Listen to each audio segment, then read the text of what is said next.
नमस्कार दोस्तों, आप सभी का स्वागत है आपके अपने चैनल व्रत पूजन और कहानियाँ में।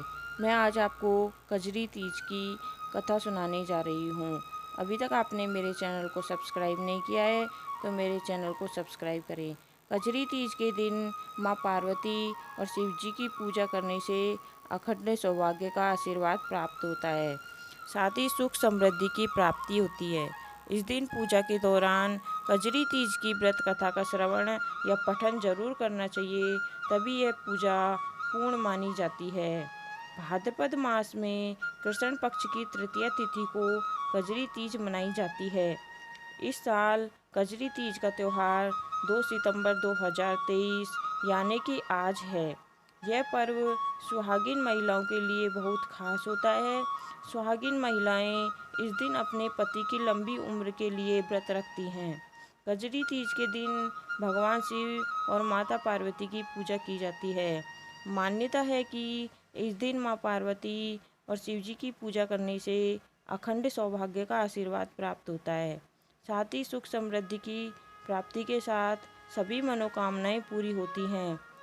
इस दिन पूजा के दौरान कजरी तीज की व्रत कथा का श्रवण या पठन जरूर करना चाहिए, तभी पूजा पूर्ण मानी जाती है। कजरी तीज की व्रत कथा इस प्रकार है। पौराणिक मान्यताओं के अनुसार एक गांव में एक गरीब ब्राह्मण रहता था।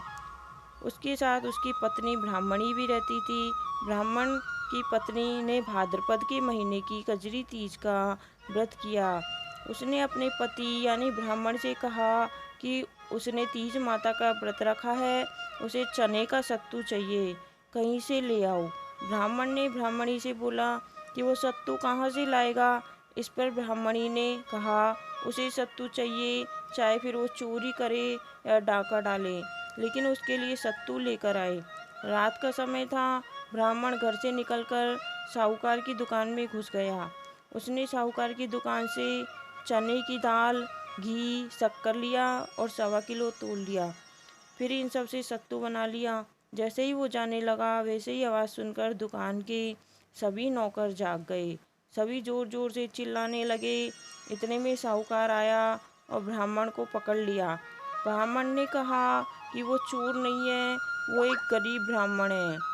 उसकी पत्नी ने तीज माता का व्रत किया है, इसलिए सिर्फ वह 1.25 किलो सत्तू बनाकर ले जाने आया था। जब साहूकार ने ब्राह्मण की तलाशी ली तो उसके पास सत्तू के अलावा कुछ नहीं था।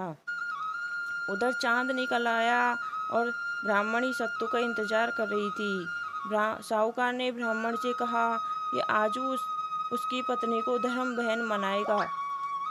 उसने ब्राह्मण को सत्तू, गहने, रुपए, मेहंदी, लच्छा और बहुत सारा धन देकर दुकान से विदा किया। फिर सबने मिलकर कजरी तीज की पूजा की। जिस तरह ब्राह्मण के दिन सुखमय हो गए, ठीक वैसे ही कजरी माता की कृपा सब पर बनी रहे। कहानी सुनने वाले और सुनाने वाले सभी का भला हो, आपकी सभी मनोकामनाएं पूर्ण हो।